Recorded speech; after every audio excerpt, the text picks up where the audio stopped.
This is episode number 193. We're talking about how to charge more money for doing the exact same service that you're doing now. That's coming up on this episode.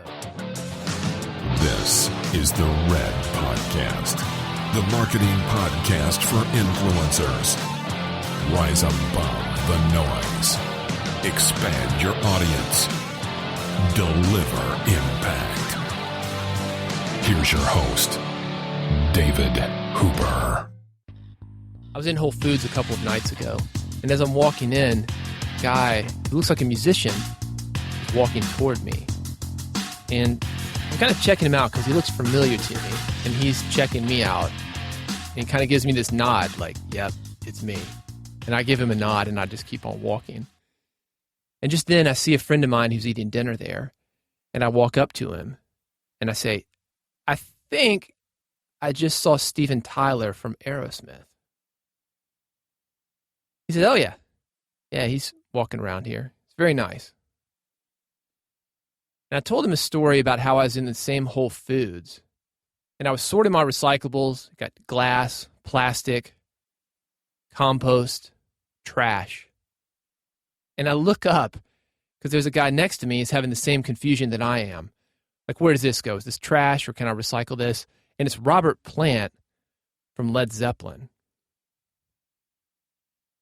And he gave me that look too, because I know I had that look of recognition on my face. Like, oh man, this is surreal. Robert Plant, he recycles just like I do.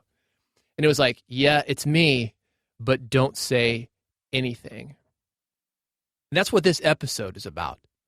This is about how successful people carry themselves versus the non-successful. Why do some people make so much money when they're doing the same thing as everybody else?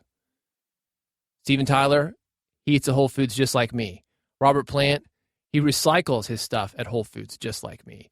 That's what we're talking about. This is the Red Podcast, the podcast for influencers. If you're a blogger, you're a podcaster, a marketer, a nonfiction author, or a business owner, and you want to reach your audience, expand your influence, and deliver impact, this is the podcast for you. I talk about book publishing, podcasting, speaking, and other marketing elements of your business that you must master to make a name for yourself.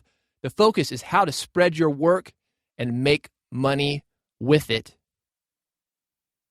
It's not uncommon to see musicians in Nashville. In fact, probably everybody working at Whole Foods that night was a musician. And some of these guys have had success. That's just the nature of the town that we live in. But Steven Tyler, millionaire many times over. You could tell by walking by him that this is a guy, the way he carried himself, that he's had millions of dollars and a lot of success for a number of years. Robert Plant, the same way.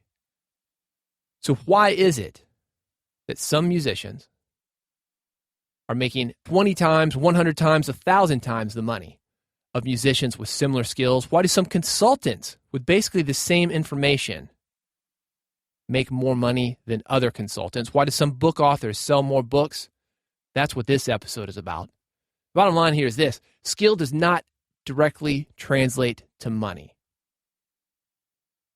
If it did, somebody with 10 times more skill would make 10 times more money, and that does not happen. So let's talk about what it is that causes people to be able to charge more money for their services and why people are willing to pay for it. This sounds so basic, but the big difference is belief. It's knowing your value. It's knowing that you can walk into a room and ask with a straight face, yes, the fee is $1,000 instead of just $50. It's being able to ask for the price that you want with a straight face. Now, how does that happen? It happens over time. You raise prices gradually. You have to know that you can get the money before people will give it to you. It's kind of like a dog sensing fear or somebody with confidence. You know confidence when you hear it. It's not just the words that come out of people's mouths. You can tell confidence. By the same token, the person hiring you, paying you money, also can tell that confidence. You probably dealt with a salesman where he starts negotiating and he gets a little bit nervous and he's not comfortable with silence. So the first thing he starts doing is dropping prices. Well, for you, Could give a little bit of a discount. Nope, don't do it. It's never your price, it's the price. And if you start using that language when you're telling somebody the price of your book, the price of your program, the price of your consulting, speaking engagements, whatever you're selling, the price, that's going to be something that you can do right away that's going to have a big difference in the amount of money that you can make. But you've also got to have the belief that you can deliver. And again, I want to reiterate this. This happens over time. John Acuff, when he released his book, Do Over, he came in for a few episodes. And we were talking about the 21-year-old life coach. And there's something to be said for listening to a 21-year-old. But when it comes to confidence, it is very rare to find somebody that young, somebody even in their 20s, that's comfortable with asking for high prices. So if you're looking for like a mentor, 30s, 40s, 50s, 60s, go to some of the old guys. Ask them. This happens over time. The two things, belief that you can deliver and the ability to ask for the price that you want with a straight face. I mentioned one thing that you can do right now. Don't say your price, say the price. There's no negotiation on the price. The price is $1,000. And I'm using that number arbitrarily. It could be $10,000. It could be $100,000. The price is $1,000. You're going to meet resistance. And when that happens, it's very common for people, you, me, everybody, to go back to something comfortable. I don't know if you've ever known any criminals. I've known a few because of my work in the music industry. Drug dealers, entertainment professionals of a certain variety. And eventually, my experience has been that people try to clean up their acts. And this isn't just criminals. This is any kind of change that we try to make in life. This could be somebody who's trying to quit drinking or trying to get off drugs, trying to leave a bad relationship maybe. And what often happens when we're trying to make those changes is we go back to something comfortable, even if it's not the best thing for us. The same with price. If you're used to getting $100 for your service and you think it's a $500 or a $1,000 service, it's going to take you a while. You don't just make the jump from 100 to 500 to 1,000. That's why I said that change takes a while. And the tendency when we try to make this change too quickly is for us to go back to our comfort zone. It's too scary. This is the reason for that incremental step. Like I said, you've seen it with criminals, drug dealers, porn stars, people trying to leave day jobs or bad relationships. We know it's bad for us. We don't know how to get out of it. Well, that's how to get out of it. Incremental steps. If you want to raise your prices, if you want to get high-end clients, here are two things that you can do right away to make that happen. One, specialize. Specialists get more money. Look at doctors, for example. Brain surgeon, a lot more money than a general practitioner. Why is that? Because it's specialized knowledge that not everybody has. Specialists make the money. If you've got a nice imported German car, say Mercedes-Benz, are you going to go to a Mercedes-Benz master technician who only works on Mercedes-Benz automobiles day in and day out? Or are you going to go to a general mechanic who works on everything? Of course, if you care about the car, you're going to go to a specialist, and that specialist is going to charge more, and you're not even going to question it because you know the service is, in theory, better. And that's the way you can make more money yourself. Specialize. If you're not a specialist, become one. Number two, this is something out of the Heidi Fleiss playbook, the Hollywood Madam. 1993, she was arrested. She gave up one client. That client was Charlie Sheen. It was no secret he was there. Charlie Sheen admitted it. Would have probably come out if she didn't say anything about it. So that was 1993, over 20 years ago. 2015, that black book came up for sale on eBay, and she's still mad about it because it violates her client's privacy. Now, this is a woman who's no longer in that business. She's moved on to different things. She's done her time, paid the fines, paid for it with her reputation, and is still concerned about privacy. This is one of the things that helped me out tremendously to get clients in the music industry. A lot of musicians, they wanted their success to look like it was all them, like it just happened. We're in the entertainment industry in music. There's a show. These musicians wanted their success to look like it was all about their talent, or sell the origin story that they were just discovered, or these things just happened. You didn't know about them, then all of a sudden that you did. That doesn't happen. They would bring in guys like me. And one of the reasons they would bring me in as opposed to other people is because I would never give out names, never talked about who I was working with. Still don't. Not publicly. Privacy is huge. If you go to a life coach, you don't want him talking about you in his material. You certainly don't want him using you to get more business for him, which is what a lot of consultants do.